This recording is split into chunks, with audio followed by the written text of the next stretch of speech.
എന്താണ് സ്വാതന്ത്ര്യം എന്നതിന്റെ അർത്ഥം?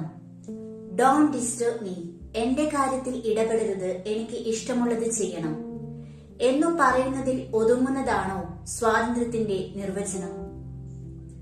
പൊളിറ്റിക്കൽ സയൻസ് പഠിക്കുമ്പോൾ സ്വാതന്ത്ര്യം എന്ന് പറയുന്നത് 3 ഘടകങ്ങൾ തമ്മിലുള്ള ബന്ധമാണെന്ന് പറയും.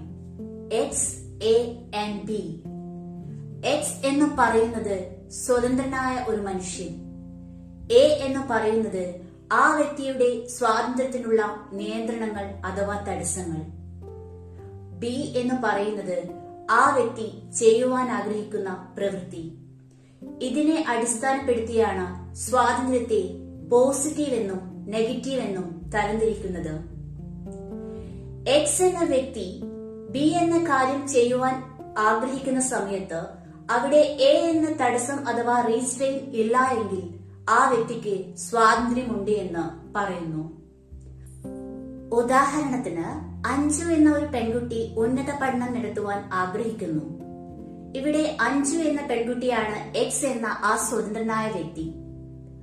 ചെയ്യുവാൻ ആഗ്രഹിക്കുന്ന പ്രവൃത്തി, അതായത് ഉന്നത പഠനം, ബി എന്ന ഘടകം. ഇവിടെ എന്തെങ്കിലും തടസ്സങ്ങൾ എ ഉണ്ടെങ്കിൽ അഞ്ജുവിന് ആ സ്വാതന്ത്ര്യമില്ല. ഉദാഹരണത്തിന്, പെൺകുട്ടികൾ പഠിക്കുവാൻ പാടില്ല എന്ന് നിയമമുള്ള ഒരു രാജ്യമുണ്ടെന്നിരിക്കട്ടെ, അവിടെ അഞ്ജുവിന് എ എന്ന് പറയുന്ന ആ നിയമം തടസ്സം ഉണ്ട് എങ്കിൽ അഞ്ജുവിന് അതിന് സ്വാതന്ത്ര്യമില്ല എന്ന് ഈ തിയറി പറയുന്നു.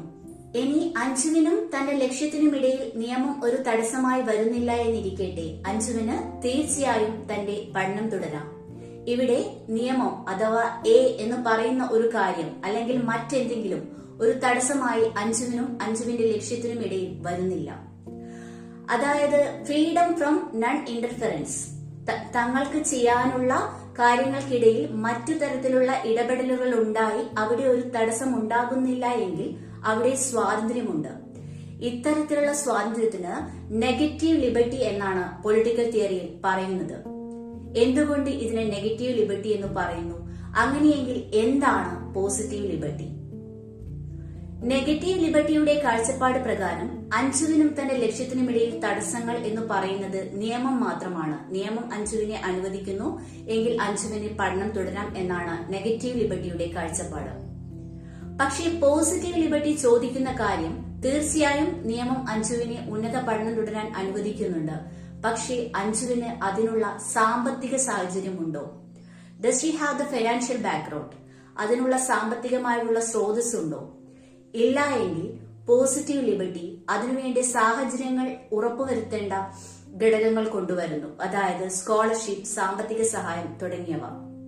നെഗറ്റീവ് ലിബർട്ടി എന്ന് പറയുന്നത് ഒരു വ്യക്തിക്കും അവർ ചെയ്യുവാൻ ഉദ്ദേശിക്കുന്ന പ്രവൃത്തിക്കും ഇടയിൽ തടസ്സങ്ങളൊന്നുമില്ല എന്ന് ഉറപ്പുവരുത്തുന്നതിൽ ഒതുങ്ങുന്നു. ഈ തടസ്സങ്ങളെ കുറിച്ചുള്ള കാഴ്ചപ്പാടാവട്ടെ നിയമം, ബലപ്രയോഗം തുടങ്ങിയ ചെറിയ തരത്തിലുള്ള കാറ്റഗറിയാണ്. എന്നാൽ പോസിറ്റീവ് ലിബർട്ടി ഇതിനപ്പുറം ഈ വ്യക്തിക്ക് തന്റെ ലക്ഷ്യങ്ങളിലേക്ക് എത്തിച്ചേരാനുള്ള സാഹചര്യങ്ങൾ ഉണ്ടോ എന്ന് കൂടി പരിശോധിക്കുന്നു. ഇല്ല എങ്കിൽ ആ സാഹചര്യങ്ങൾ നിർമ്മിക്കുന്ന തരത്തിലുള്ള നിയമനിർമ്മാണങ്ങൾ ഉണ്ടാക്കുന്നു. റിസർവേഷൻ, സാമ്പത്തിക സഹായം, സ്കോളർഷിപ്പ് തുടങ്ങിയവ. ഇനി ഇവിടെ വീണ്ടും പ്രസക്തമായ ചോദ്യം, ആരാണ് പോസിറ്റീവ് ലിബർട്ടി ആ വ്യക്തിക്ക് ഇതിന് ആവശ്യമായ സാഹചര്യങ്ങൾ ഒരുക്കേണ്ടത്? ഗവൺമെന്റ് എന്നാണ് ഉത്തരം എങ്കിൽ ജനാധിപത്യ രാജ്യങ്ങളിൽ അധികാരം അല്ലെങ്കിൽ ഗവൺമെന്റിന്റെ ഉറവിടം എന്ന് പറയുന്നത് ജനങ്ങളാണ്. Active civic sense, civic engagement അഥവാ പൗരബോധം ഉള്ള ജനങ്ങളാണ് ഒരു ജനാധിപത്യ രാഷ്ട്രത്തിൽ ഇത്തരം സാഹചര്യങ്ങൾ അത് ഈ തലമുറയ്ക്ക് വേണ്ടിയും വരും തലമുറയ്ക്ക് വേണ്ടിയും ഒരുക്കുന്നതിൽ ഗവൺമെന്റിനെ പ്രേരിപ്പിക്കുന്ന ചാലകശക്തി. അതുകൊണ്ട് തന്നെ ജനാധിപത്യപരമായ കാഴ്ചപ്പാടുകളിൽ സ്വാതന്ത്ര്യം എന്ന് പറയുന്നത് ഒരു ഷെയർഡ് റെസ്പോൺസിബിലിറ്റിയാണ്. അതായത് കൂട്ടായ ഒരു ഉത്തരവാദിത്തം. എനിക്ക് എന്തു ചെയ്യാം എന്നതിനപ്പുറം ഞാൻ ചെയ്യുന്നത് സമൂഹത്തിന്റെ, രാഷ്ട്രത്തിന്റെ പ്രോഗ്രസ്, വളർച്ചയ്ക്ക് എങ്ങനെ ഉപയോഗപ്പെടുത്താം എന്ന ഒരു ചിന്തയിലേക്ക് കൂടി അത് പൗരനെ നയിക്കുന്നു. പൊളിറ്റിക്കൽ തിയറിയിലെ പോസിറ്റീവ് ലിബർട്ടി എന്ന കാഴ്ചപ്പാടിൽ സ്വാതന്ത്ര്യം എന്നത് ഡോണ്ട് ഡിസ്റ്റർബ് മീ, എനിക്ക് ഇഷ്ടമുള്ളത് ചെയ്യാം എന്നതിലുപരി താൻ ചെയ്യുന്ന കാര്യങ്ങൾ ഒരു രാഷ്ട്രത്തിന്റെ വളർച്ചയ്ക്ക്, സമൂഹത്തിന്റെ വളർച്ചയ്ക്ക് എങ്ങനെ ഉപയോഗപ്പെടുത്താം എന്ന പ്രസക്തമായ ചോദ്യം കൂടി ബാക്കി വയ്ക്കുന്നു.